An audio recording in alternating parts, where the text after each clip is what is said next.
예루살렘아 예루살렘아, 주님은 십자가를 지러 올라가면서 예루살렘을 향해서 오늘 이 같은 말씀을 하시게 됩니다. 우리가 성경을 읽을 때마다 참 하나님이 얼마나 우리를 사랑하는지 말씀 속에서 충분히 알 수 있게 됩니다. 하나님은 그 어머니가 아이에게 젖을 먹이는 갓난아이를 젖 먹이는 것을 비유하면서 이렇게 말씀을 했습니다. 이사야 49장 15절에 보면 여인이 어찌 그 젖 먹는 자식을 잊겠으며 자기 태에서 난 아들을 긍휼히 여기지 않겠느냐. 그들을 혹시 잊을지라도 나는 너를 잊지 아니할 것이다. 육신의 어머니가 10달 동안 몸에 품고 해산의 고통 가운데 자녀를 얻었을 때 그 기쁨이 형용할 수 없을 거예요. 그런 그 어머니가 아이를 키우면서 젖 먹는 거 잊어먹겠습니까? 졸리는 눈을 비벼가면서 시계에 종을 맞추고 울리는 종을 기다리면서 그는 그렇게 젖을 먹이고 키울 거예요. 그런데 하나님이 이렇게 말씀하는 거예요. 혹시 그 육신의 부모가 젖 먹는 줄 잊어버릴 수도 있다는 거죠. 그런데 하나님이 얼마나 우리를 사랑하는지 결코 우리를 사랑하는 그 사랑을 잊어먹는 법이 없다는 것입니다.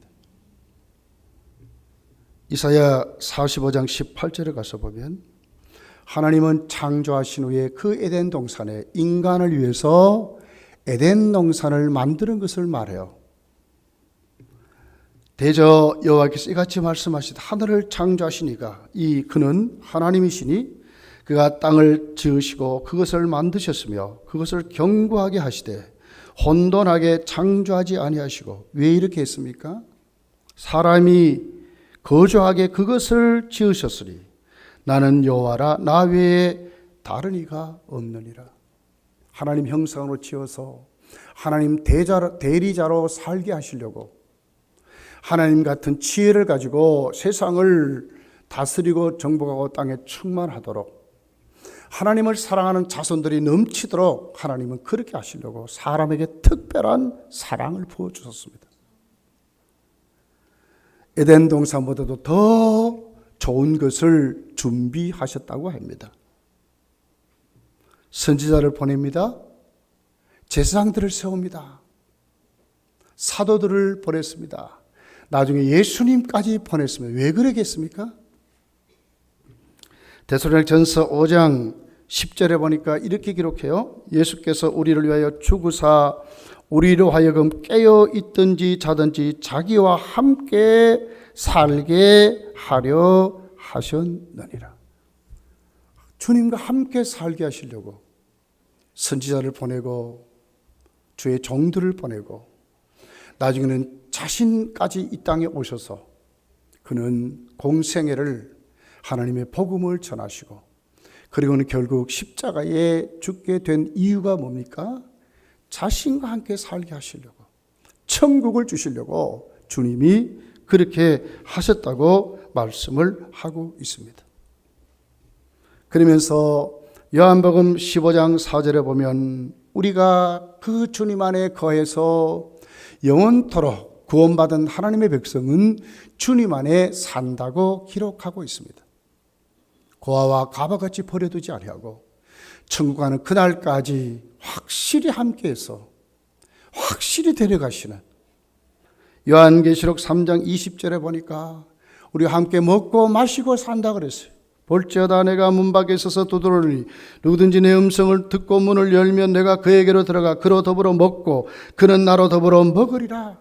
주님과 더불어 먹고 마시는 삶을 살다가 천국 가서도 그렇게 산다는 거예요. 누가 그렇게 했습니까? 하나님 우리를 사랑하셨어. 이 같은 하나님이 아들을 보내서 우리를 구원하시는데 오늘 본문은 특별히 37절에 보니까 예수 그리스도의 안타까운 탄식이 있습니다. 예루살렘아 예루살렘아 이렇게 기록을 하고 있습니다. 분명히 이것은 사랑의 부르심도 되지만은 주님의 탄식입니다. 안타까워서 부르지 아니하면 견딜 수 없어서 사랑하는데 사랑을 모르는 그들에게 예수님은 이렇게 부르고 탄식하는 모습을 볼 수가 있습니다. 여러분, 오늘 주님은 왜 그렇게 탄식하는 이유를 37절 중반절부터 자세하게 기록을 합니다. 자, 우리 한번 37절을 같이 읽어볼게요. 시작. 예루살렘아 예루살렘아 선지자들을 죽이고 네게 파송한 자들을 돌로 치는 자여, 암탉이 그 새끼를 날개 아래 모음같이 내가 네 자녀를 모으려 한 일이 몇 번이더냐. 그러나 너희가 원하지 아니하였도다. 여기에 무슨 말씀이 있죠? 그렇게 사랑하는 그 하나님께서 아들까지 보냈는데 그들은 어떻게 했습니까? 선지자들을 죽였대요. 아들이 오시기 전에 종들을 보냅니다. 하나님의 사랑을 가르치고 구원의 은총을 베풀려고 그렇게 보냈지만 결국 그들은 그의 종들 선지자들을 죽였다고 하고 있습니다. 또 파송된 자를 돌로 쳤다고 하고 있습니다. 결국 아들까지 죽였습니다. 어떻게 됐습니까? 암탉이 그 새끼를 날개 아래 모음같이 그렇게 몰이했지만 오늘 그들은 원하지 아니했다고 기록하고 있습니다. 결국 거부하고 받아들이지 않고 배척했다는 것입니다. 나중에는 죽이까지 했다고 하고 있습니다. 38절은 그 결과를 이렇게 표현하고 있습니다. 보라, 너희 집이 황폐하여 벌어진 바가 되리라. 39절은 그 하반절을 보니까 이어 할 때까지, 주님이 오시는, 주의 이름으로 오시는 이어 할 때까지 나를 보지 못하리라 하시니라. 결국 이들은 어떻게 됩니까? 여러분, 로마 장군 디두모라 하는 장군이 결국 주 70년 후에 예루살렘을 쳐들어와서 함락시키고 그때 수많은 이스라엘 백성들이 죽습니다. 아이들을 목을 잘라서 죽이는 일이 벌어지게 됩니다. 결국 어떻게 됐습니까? 지금까지도 그들은 예수를 믿지 않습니다. 결국 오늘 39절에 있는 것 같이 예수께서 주의 이름으로 다시 재림할 때에야 로마서는 민족적으로 회개할 때가 있다는 것으로 얘기합니다. 그럼 예수님이 재림하고 오시는 그 기간까지 그들은 어떻게 삽니까? 수많은 혼란이 있고 수많은 핍박이 있겠다고 그렇게 성경은 말씀하고 있는 것입니다. 아는 게 다를까 여러분, 유대인들의 그 삶을 한번 보십시오. 왜 그렇게 세계가 유대인들을 싫어합니까? 러시아뿐만 아니라 독일 할 것 없이 지금도 그래요. 지금도. 그렇게 해서 오늘 하나님이 그리스도의 복음을 배척한 것, 하나님의 그 탄식을 받아들이지 않았을 때에 그들의 비참한 결과를 오늘 이렇게 기록하고 있다고 하는 것입니다. 주님의 탄식, 우리가 하나님 앞에 되셔서 이 고난의 달에 우리 믿음을 다시 한 번 더 주님의 부르심에 합당한, 정말 하나님이 부를 수밖에 없는 모습으로 우리가 세워져야 될 줄 믿습니다. 성경을 보면 하나님이 예루살렘아 예루살렘에 부르신 같이 하나님의 종들을 부르시는 장면이 있어요. 창세기 22장에 가보면 아브라함을 부르죠. 두 번이나 간절히 부릅니다. 아브라함아 아브라함아 이렇게 하나님이 부르는 장면이 있어요. 여러분, 하나님이 아브라함을 불렀을 때 창세기 22장은 하나님의 탄식이 아닙니다. 정말 복 주시려고 정말로 합격해서 아브라함을 아브라함으로 만들어주시는, 정말 신앙인으로 믿음의 조상으로 정말 합격했던 자의 부름을 받는 모습이 거기 기록이 되어 있습니다. 창세기 22장 10절에 이렇게 기록합니다. 손을 내밀어 칼을 잡고 그 아들을 잡으려 하니 여호와의 사자가 하늘에서부터 그를 불러 이르시되 아브라함아 아브라함아 하시는지라. 아브라함이 이르되 내가 여기 있나이다 하며 사자가 이르되 그 아이에게 손을 대지 말라. 그에게 아무 일도 하지 말라. 네가 네 아들 네 독자까지도 내게 아끼지 아니하였으니 내가 이제야 네가 하나님을 경외하는 줄을 안다고 그랬어요. 독자까지도 아끼지 않고 하나님께 받은 그 믿음의 은혜를 표현했던 아브라함을 향하여 하나님은 합격했다고 하는 거예요. 이제야 안다고 자신 있게 말씀하시면서 너 독자에게 머리끝 하나 상하지 마라, 손대지 말라고 하나님이 부르는 장면이 있어요. 이것은 주님의 탄색이 아니죠. 탄식이 아니죠. 여러분, 창세기 46장을 가서 보면 야곱을 부르는 장면이 있습니다.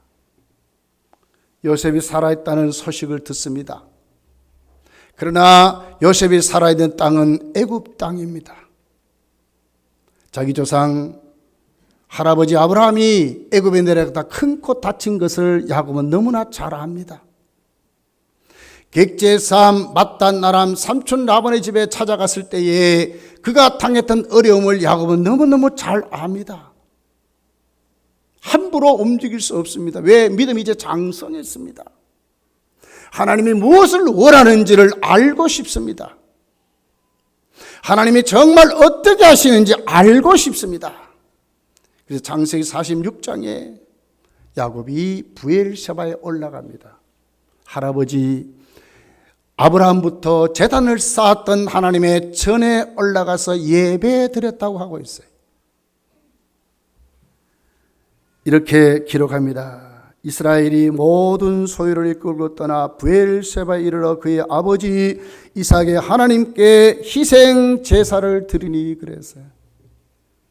예배의 중요성을 알고 하나님의 뜻을 알려고 했던 그 야곱에게 하나님은 방관하지 않았다고 하는 거예요. 2절에 이렇게 합니다. 그 밤에 하나님이 이상 중에 이스라엘에게 나타나 이르시되 야곱아 야곱아 두 번이나 간절히 불렀어요. 야곱아 하지 않고 야곱아 야곱아 불렀단 말이에요. 하시는지라.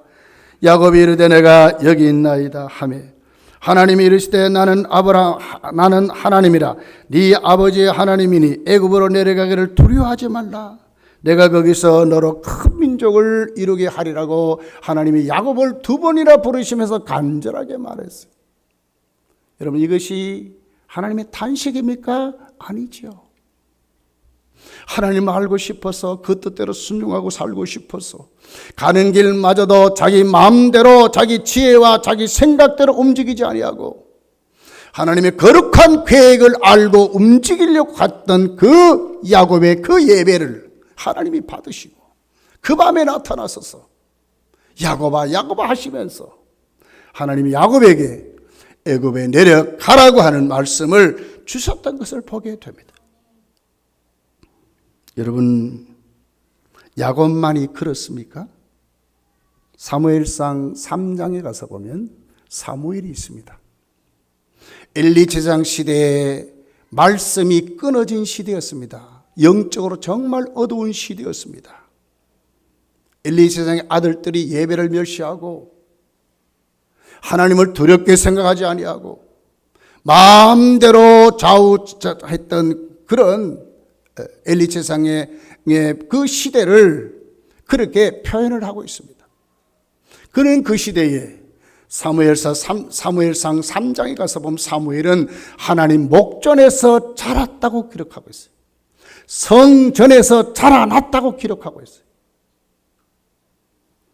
1장 3장 1절 이렇게 기록합니다. 아이 사무엘이 엘리 앞에서 여호와를 섬길 때에는 하나님의 말씀이 희귀하여 이상이 흔히 보이지 않았더라. 3절에 가서 보면 하나님의 등불은 아직 꺼지지 아니하였으며 사무엘은 하나님의 궤에 있는 여호와의 전 안에 누웠다고 그랬어요. 그냥 성경 공부하고 살았습니까?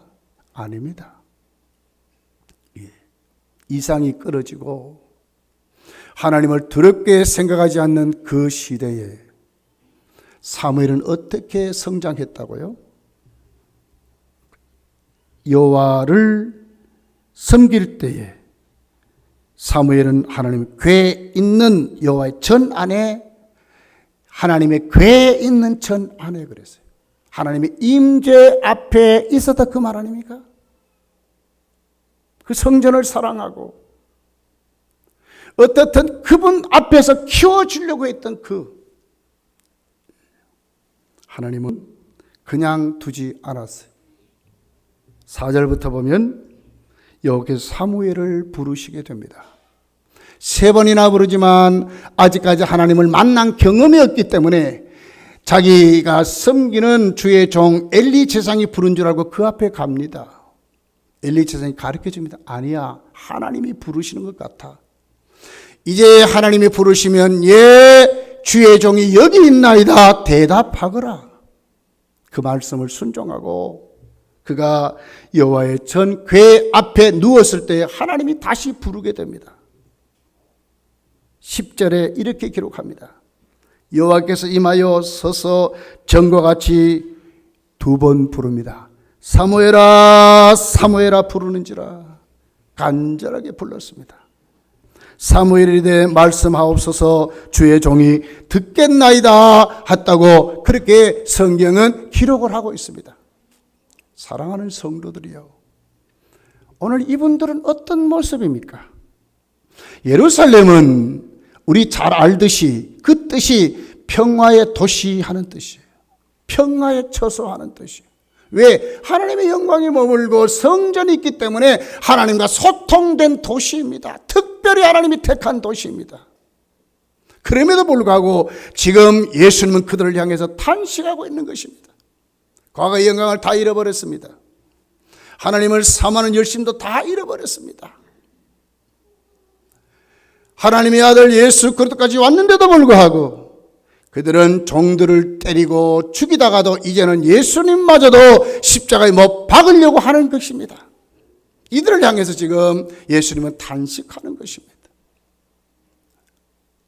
똑같이 선택받았다고 하던 그들 앞에 아브라함은 다른 존재였습니다.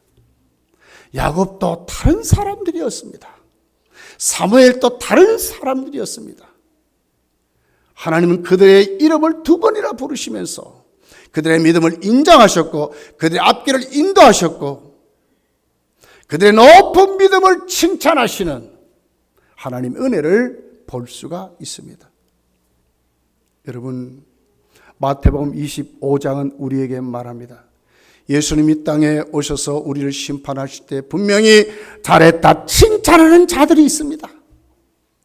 그러나 저 어두운 박간대에 내어 쫓기는 자들도 분명히 있을 것입니다. 여러분, 오늘 예루살렘아 예루살렘아 탄식했던 주님의 모습을 바라보고 오늘 우리의 믿음을 한 번 더 바르게 세워서 아브라함같이 독자 이삭이라도 하나님 앞에 드릴 수 있는, 야곱같이 마음대로 살지 말고 정말 예배를 생명같이 여기고 그 하나님의 계획과 뜻을 알고 믿으려고 하는 그 믿음으로 내가 오늘도 어떻게 신앙생활해야 될까? 사무엘같이 하나님의 전을 사랑하고 그 안에서 먹고 마시는 삶, 교회 중심으로 살아가려고 하는 그런 믿음이 오늘 하나님은 우리를 부르실 때에 그 사람을 하나님의 사람들로 오늘 또 힘있게 세워주신다고 하는 것입니다.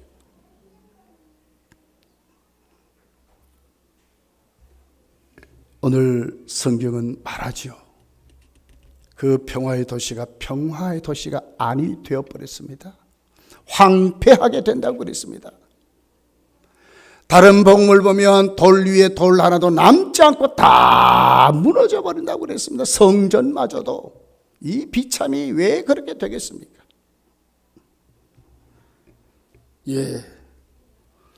오늘 우리는 이 말씀을 대하면서 이제 정말 하나님의 부르심에 우리를 그렇게 사랑하시는 그 하나님이 오늘 또 왜 우리 주님이 예루살렘을 향하여 이 말씀을 하셨는지를 우리가 똑바로 깨닫고 우리 믿음을 다시 한 번 더 바르게 세워야 될 줄 믿습니다. 자,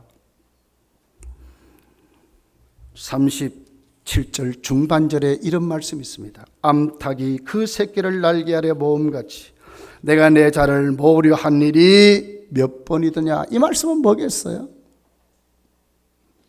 정죄하고 지옥 보내려고 하는 하나님의 마음이 아니라 주님의 마음이 지금 어떻습니까? 어떻게 하든지 용서해 주시기 위해서 회개시켜서 깨닫게 해서 다시 회복시켜 주시려고 하시는 하나님의 마음이 여기에 있습니다. 용서하시기 위해서 이 말씀을 하시는 것입니다. 깨닫고 회개하게 하기 위해서, 다시 돌아오게 하기 위해서 이 말씀을 하시는 것입니다. 탕자를 잘 알지요. 탕자의 아버지는 누구시죠? 하나님의 마음을 표현하고 있습니다. 둘째 아들이 자기 마음대로 생각하고 아버지의 치리가 없는 타국으로 멀리 가고자 했습니다. 아버지는 다 아시면서도 보내줬습니다. 근데 아버지의 마음은 뭡니까? 돌아오도록, 깨닫고 돌아오도록, 아버지의 선을 다 낭비할지라도 반드시 돌아오도록 이 아들이 다시 돌아올 것을 믿고 아들을 타국으로 보내게 되는 장면이 있습니다. 나중에 아들이 깨닫고 돌아옵니다. 아버지가 어떻게 하죠? 맨발로 뛰어갑니다. 돼지치던 노숙하던 그 아들 어떤 모습일까요? 여러분 노숙자들 만나봤어요? 얼마나 지독한 냄새가 납니까? 그 아들을 냄새난다 하지 아니하시고 더럽다 하지 아니하시고 뛰어가서 입을 맞추시면서 죽었다가 살아난 내 아들이라고 동네 사람 다 초청해서 내 아들이라고, 재산 떨어먹은 아들이 아니라 내 아들이 돌아왔다고, 죽었다가 다시 살아왔다고, 서로를 잡아라, 좋은 옷 입혀라, 목욕시켜라, 가락지 껴라, 신발 신겨라, 사람들 앞에 아들의 위치로 딱 세워서 다시 회복시켜 주시는 아버지라는 거예요. 용서하시고 회개하여 깨닫고 돌아오게 하시려고, 고치려고 하시는 주님의 마음이 오늘 여기에 있는 거예요. 예루살렘아, 예루살렘아, 암탉이 병아리를 품듯이 얼마나 내가 그렇게 했냐, 내가 그렇게 했냐 하시는 주님의 안타까운 음성이 오늘 이곳에 있는 것을 볼 수가 있습니다. 여러분이 고난의 날에 여러분의 믿음은 어떻습니까? 여러분 예배를 어떻게 생각합니까? 주님을 어떻게 지금 사랑하고 있습니까? 나에게 베풀어 주신 그 은혜를 오늘 또 여러분은 얼마나 감격스럽게 생각하고 삽니까? 교회를 어떤 모습으로 여러분 섬기며 살아가고 있습니까? 안타까워하신 주님의 모습을 바라보고 우리 다 하나님 앞에 정말 우리의 모습을 바르게 똑바로 세워가는 그런 달이 되어야 될 줄 믿습니다. 에스겔서 33장 11절에 보니까 이런 기록이 있습니다. 나는 악인의 죽는 것을 기뻐하지 아니하고 악인이 그 길에서 돌이켜 떠나서 사는 것을 기뻐하노라고 그랬습니다. 하나님의 마음입니다. 예레미야서 31장 34절에 보니까 내가 그들의 죄악을 사하고 다시는 그 죄를 기억지 아니하신다고 그랬습니다. 회개하면 하나님 그렇게 하신답니다. 베드로후서 3장 9절에 보니까 주의 약속은 어떤 이들이 더디다고 생각하는 것 같이 더딘 것이 아니라 오직 주께서는 너희를 대하여 오래 참으사 아무도 멸망하지 아니하고 다 회개하기에 이르기를 원하신다고 그랬습니다. 왜 오래 참습니까? 회개하기를 원하시고, 아버지 하나님 마음이. 사도행전 3장 19절에 보니까 이렇게 말합니다. 그러므로 너희가 회개하고 돌이켜 너희 죄 없이함을 받으라. 이같이 하면 새롭게 되는 날이 주 앞으로부터 이를 것이요. 그 번역을 보면 유쾌한 날이 온다 그랬어요. 이제부터 새로운 날로 시작된다는 거예요. 꼬였던 것, 맺혔던 것, 병들었던 것, 안 되던 것 다 풀어져서 새로운 날로 시작된다고 그랬어요. 마태복음 11장 28절에 보니까 수고하고 무거운 짐진 자들아 다 내게로 오라. 내가 너희를 쉬게 하리라고. 예수님께로 정말 돌아오면 주님이 쉬게 해 주신다고 그랬어요. 참 안식을 주신다고 말씀했어요. 여러분, 얼마나 하나님 우리를 사랑하시는지 아들까지 주셨어요. 우리 모습 그대로 내려놓으면 여러분, 우리가 구원받았다고 자신할 수 있습니까? 그런데 성경은 말합니다. 로마서 8장 1절에서 2절에 보니까 그러므로 이제 그리스도 예수 안에 있는 자에게는, 예수 그리스도 안에 있는 자에게는 결코 정죄함이 없나니 이런 그리스도 예수 안에 있는 생명의 성령의 법이 죄와 사망의 법에서 너를 해방하였음이라고 말해요.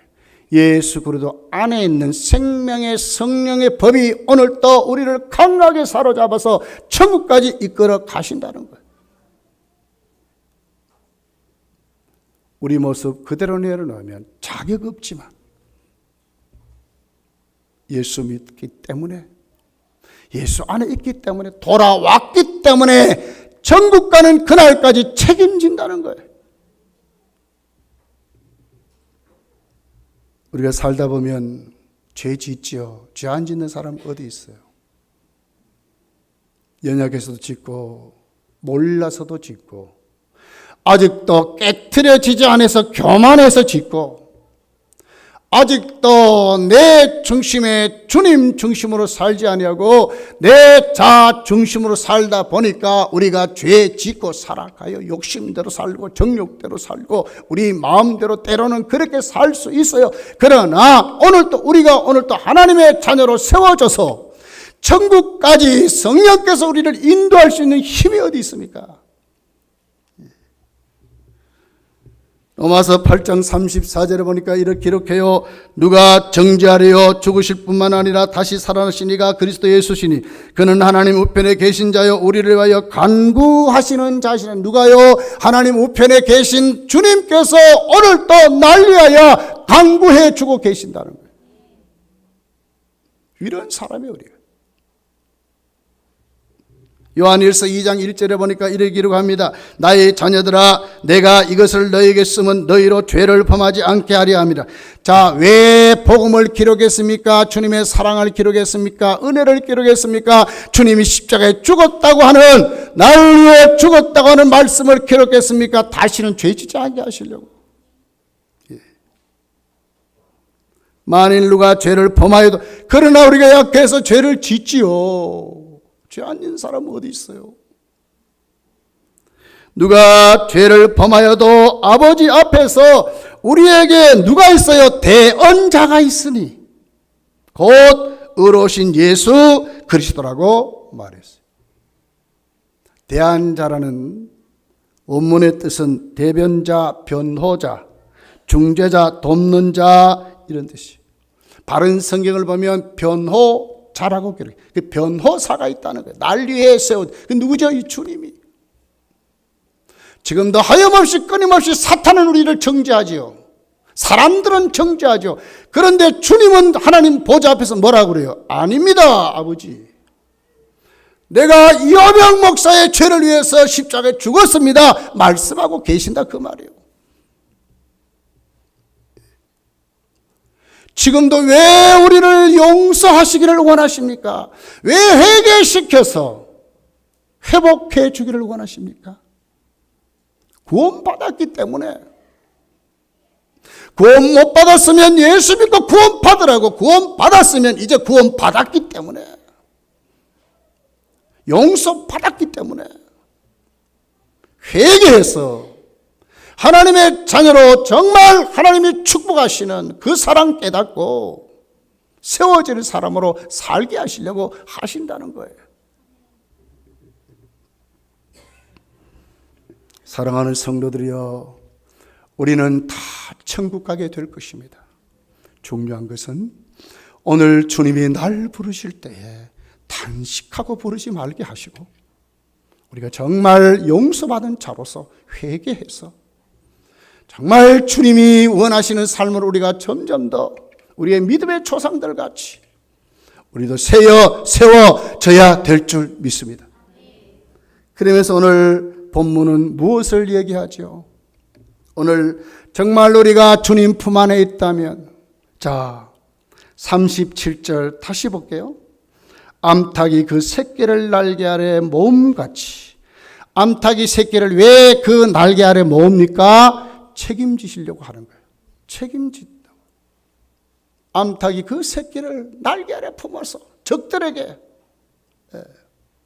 또 위험해서 또 품고 좋은 거 데리고 다니면서 잘 크게 하려고 이렇게 하는, 이건 뭐예요? 책임지신다는 거예요. 왜 우리를 불러 구원시켰습니까? 왜 오늘 또 하나님은 하나님의 자녀를 세워서 살게 하십니까? 우리 삶을 책임지시기 위해서, 어디까지? 천국까지. 하나님 그렇게 하시려고 하신다는 거예요. 제가 어렸을 때 우리 집에서 닭들을 키웠어요. 입맛이 없고 그러면 우리 어머니는 달걀을 깨서 그 따뜻한 밥에다가 간장, 참기름 넣고 비벼줬어요. 요즘은 그렇게 주면 잘 안 먹을 것 같아. 그런데 그때는 그렇게 그게 맛있었어요. 네. 그런데요, 그 닭장을 이래 들여다보면요, 우리 어머니가 이제 알을 모읍니다. 그렇게 산 그 닭에게 넣어주면 암탉이 한 20일 정도 품어요. 그러면 이제 뿅아리가 나오죠. 그때 그 암탉, 그 어머니 닭을 보면요, 참 이상해요. 그 새끼를 먹이려고요, 그 좋은 풀을 갖다 넣어주고, 때로는 뭐 지렁이 뭐 이런 것을 갖다 놓으면 자기가 안 먹어요.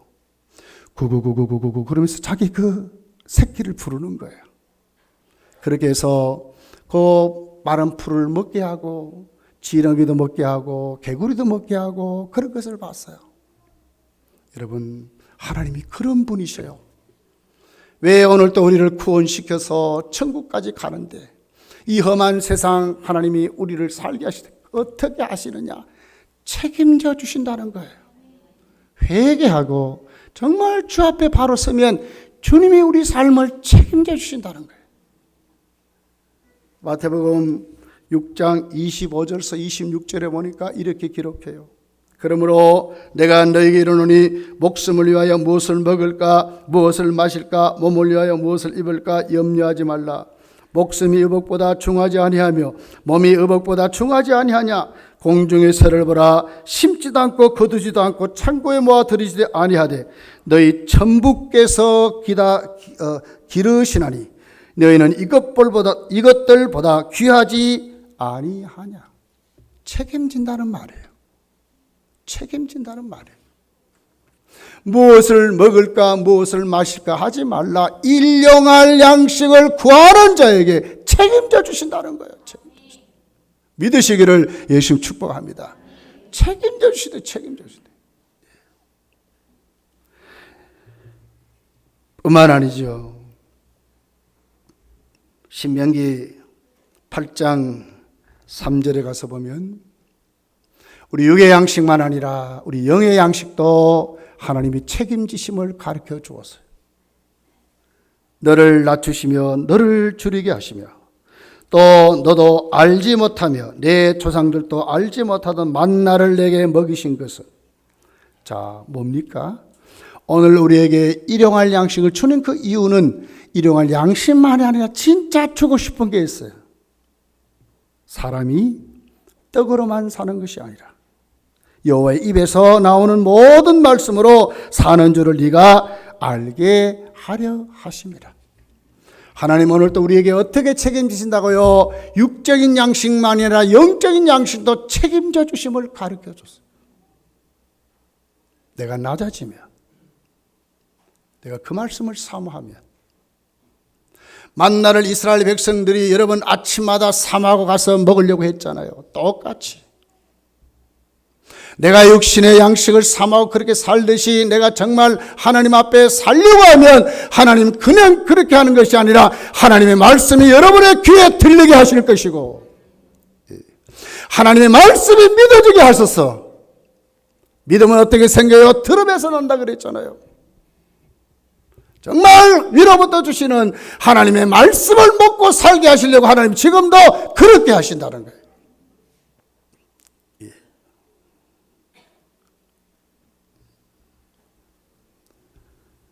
6장 35절 요한복음 6장 35절에 가면 이런 말씀이 있습니다. 예수께서 이르시되 나는 생명의 떡이니 내게 오는 자는 결코 줄이지 아니할 터요 나를 믿는 자는 영원히 목마르지 아니하리라. 이것은 무슨 말씀이시오? 이제는 말씀만 먹는 게 아니에요. 말씀 속에 무엇을 알게 되어 주님을 이제는 먹고 마시게 된다는 거예요. 주님과 교제하고 산다는 거예요. 정말 주님이 내 인생의 주인이 돼서 그분 안에 주님이 갖고 있는 기쁨이 내 기쁨이 되고 주님의 사랑이 내 사랑이 되고 주님이 갖고 있는 평강이 내 평강이 되고 주님이 예수 여러분을 물리쳤던 사탄을 쫓는 역사가 오늘 내 것이 되어서 세상을 이기고 사탄을 이기는 우리의 고민, 염려, 수많은 근심, 걱정들 여러분 주님 뭐라고 말씀하셨죠? 내가 주는 평강은 세상이 갖는 것과 다르대요. 예수 이름으로 다르게 살게 하시는 거예요. 그분 안에 천국을 누리며 살게 하시는 거예요.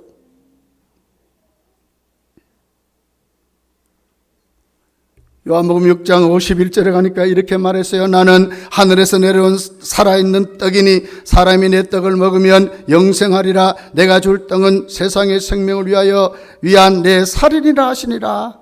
53절에서 55절에 보면 이렇게 기록해요. 내가 진실로 진실로 너희에게 이르노니 인자의 살을 먹지 아니하고 인자의 피를 마시지 않으면 너희 속에 생명이 없느니라. 내 살을 먹고 내 피를 마시는 자는 영생을 가졌고 마지막 날에 내가 그를 다시 살리리니 내 살은 참된 양식이요 내 피는 참된 음료로다. 단순하게 이것은 성찬을 말하는 것만은 아니에요. 정말 주님 안에 그분을 먹고 마신다 그 말이에요. 십자가의 은혜가 절절 흘러 넘치는 사람으로 살게 하신다 그 말이요. 주님의 능력이 함께하는 사람으로 살게 하신다 그 말이요.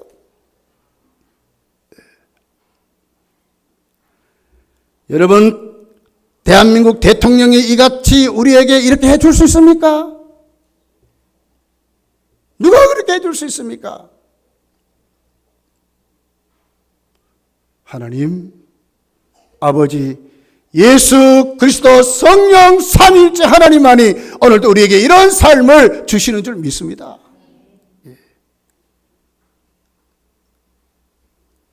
요한복음 10장 11절에 이렇게 기록합니다. 나는 선한 목자라. 선한 목자는 양들을 위하여 목숨을 버리고. 누가 이렇게 합니까 여러분? 제가 그렇게 할 수 있습니까? 여러분은 그렇게 할 수 있습니까? 목숨을 줄 수 있습니까? 교회에서 봉사하다가 손가락에 티 하나 받쳐도 불평하는 우리 아닙니까? 주의 일을 앞장서 하다가 조금 사람들에게 욕먹으면 나는 왜 이렇게 욕을 먹어야 한다고 우리는 불평하는 사람들 아닙니까? 우리 이런 사람들이요. 그런데 주님이 뭐라고요? 양들을 위하여 목숨을 준대요. 멸시, 천대, 수모, 뺨 맞으시고 침뱉음을 당하시고 머리에는 가시관을 쓰시고 밤새도록 로마 군병에 채찍에 맞은 분이 누구예요? 우리 주님이셔요. 이거보다 더 주님을 십자가 위에서 온몸에 피와 물이 다 쏟아지도록 옆구리에 창을 만드신 분이 주님이요. 왜? 누구 때문에? 우리 때문에요. 뭘 하시려고? 책임지시려고, 생명 주려고, 예수 안에 살게 하시려고, 천국의 비전을 꿈꾸며 살게 하시려고 그렇게 하신다는 거예요.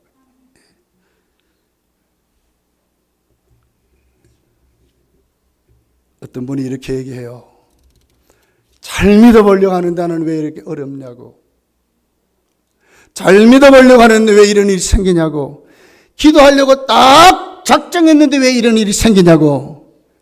왜 그런 일이 생깁니까, 여러분? 미국의 AP통신 중동 지국장 테리 앤더슨이라는 분이 레바논에 6년 반 동안 인질로 잡혀 있었습니다. 레바논은 미국에다가 수만 가지 요구합니다. 이거 안 해주면 죽인다. 저 사람 안 풀어보면 죽인다. 수도 없이 그랬습니다. 앤더슨은 거기에서 매도맞고 죽음의 위협에 수도 없이 협박을 받고 당했습니다. 수많은 고문을 당했습니다. 나중에 협상 잘 돼서 풀려났습니다. 기자회견을 합니다. 기자가 질문합니다. 그때 어땠습니까? 아, 좋았습니다. 그들이 밉지 않습니까? 전혀 밉지 않습니다. 왜 그렇습니까? 그가 이렇게 말했습니다. 내가 인질로 감옥에 있는 6년 반 동안 나는 잃어버린 신앙을 회복했습니다. 그곳에서 나는 기도할 수 있었고 주님께 가까이 갈 수 있었습니다. 만일 내게 그런 어려움이 없었다면 주님께 가까이 갈 수 없었을지도 모릅니다. 영혼이 망했을 것입니다. 그 어려움 때문에 믿음을 회복할 수 있었으니 감사할 뿐입니다. 이것이 그분의 답이었습니다. 왜 어려움이 있습니까, 여러분? 하나님 사랑 가르쳐 주시려고 내려놓았던 그 느슨한 내 신앙을 다시 허리띠를 졸라매게 하시고 기도하지 않던 사람 기도하게 하시고 하나님 의지하지 않던 사람 하나님 의지하게 하셔서 예수 안에 회복시켜 천국 데려가시려고 주님이 그렇게 하시는 것입니다. 의인의 권한은 여러분 다 뜻이 있습니다. 시편 119편의 시편 기자의 여러분 고백을 여러분 알지 않습니까? 고난 받는 것이 내게 유익이라고 그랬습니다. 왜 유익인가? 이제는 주의 율례를 행하는 사람이 됐답니다. 그릇된 길로 가지 않는 사람이 됐다고 하는 거예요. 고난이 그렇게 만들었다는 거예요. 다 하나님 안에 예수 안에 돌아서 보면 다 은혜입니다. 다 주님의 사랑입니다. 책임지시기 위해서 암탉이 병아리를 품듯이 지켜주시려고 세워주시려고 채워주시려고 천국 가게 하시려고 회복시켜서 하나님의 사람 만들기 위해서 주님은 그렇게 하신다는 것입니다. 예수님 안에 여러분 성공이 있습니다. 요셉을 보십시오. 예수님 안에 성공이 있습니다. 능력 주시는 자 안에서 내가 모든 것을 할 수 있다고 그랬습니다. 나는 하지 못하지만 주님이 함께하면 할 수 있는 사람으로 살 수 있습니다. 책임지시기 때문에 그렇습니다. 이 믿음 가지고 이 고난의 달에 교회에 다니는 사람이 되지 마시고 예수 믿는 사람이 되시고 여러분의 신앙이 회복되어서 주님 안에 똑바로 세워지는 정말 하나님이 책임지시는 믿음의 사람으로 일어나기를 예수님 축복합니다. 기도하겠습니다.